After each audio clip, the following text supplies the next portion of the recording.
comes to my head.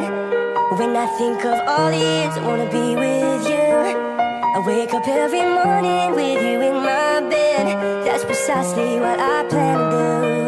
And you know one of these days, when I get my money right, buy you everything and show you all the finer things in life. We'll forever be in love, so there ain't no need to rush. But one day I won't be able to ask you loud enough. I'll say, will you marry me? I swear that I will mean it. I said, will you marry me? Sing it.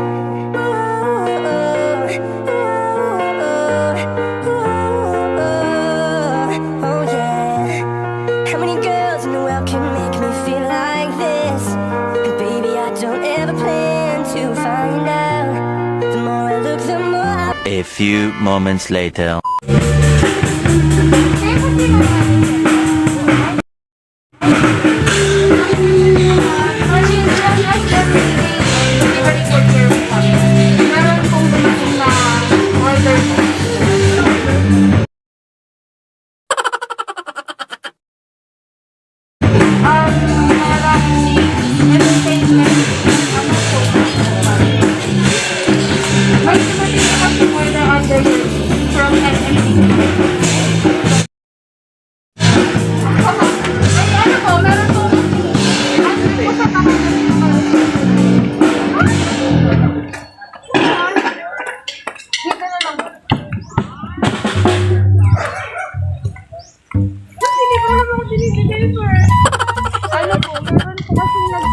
Sa amin from company na meron daw po kayong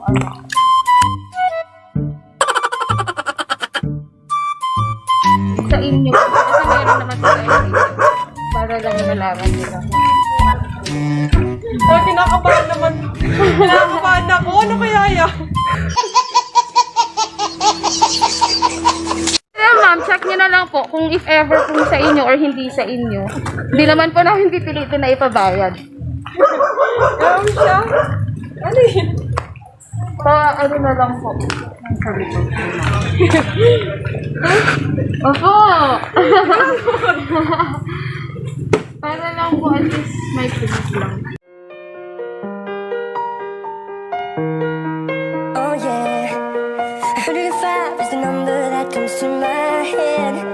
When I think of all the years I wanna be with you, I wake up every morning with you in my bed. That's precisely what I plan to do. And you know one of these days, when I get my money right, buy you everything and show you all the finer things. Hindi ko akala yung magagawa ko. So much. Happy Valentine. At sabi ko wala akong pambayad ko. Ayan, so naging successful yung ating prank. Dahil nakakala mo talaga, may order talaga siya. 1, 2, 3.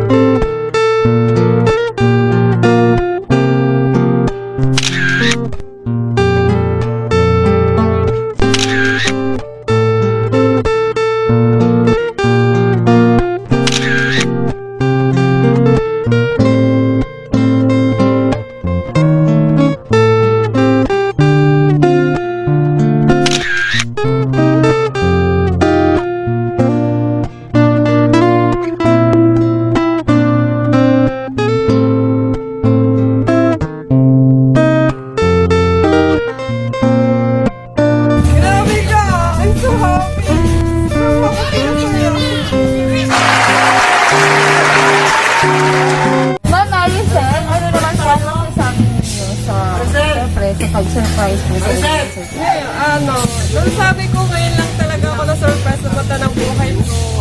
Maraming salamat sa tawin ko na si Jhay na minahal ako, lagi siya nandiyan.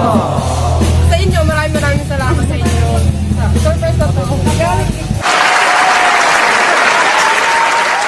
na tayo na nga po, syempre hindi pa po dyan natatapos ang lahat dahil syempre may message din po para sa inyo si Sir Phee.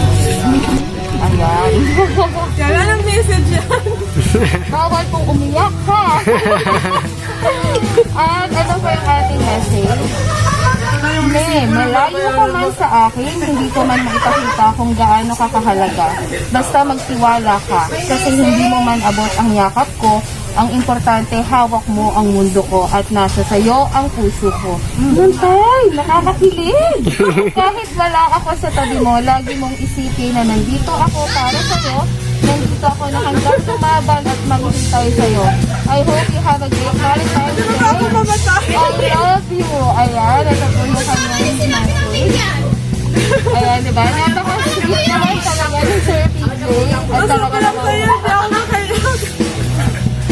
talaga namang sana all. Mapapasana all na lang po talaga tayo lahat. Daddy, sa napakagandang message mo at talagang bound na bound talaga sa puso ko. hindi ko ito makakalimutan. I love you. I love you. Sarap, thank you. Pinasaya mo ang araw ko na to. Pinasaya mo yung Valentine's ko. Ang bayan siya. Ma'am, ayan. So yung kanina po natin na sinasabi dahil pinilang po natin siya na kunyari, meron siyang order na entertainment showcase at medyo kinabahan na siya. So akala niyang bayad siya. Ngayon po ma'am, bayad na po yan. Wala kayong dapat problemahin. Ayan, prank lang po natin yung kanina at ayun na nga po, success po ang ating prank. Success and delivery natin ng ating pa-surprise.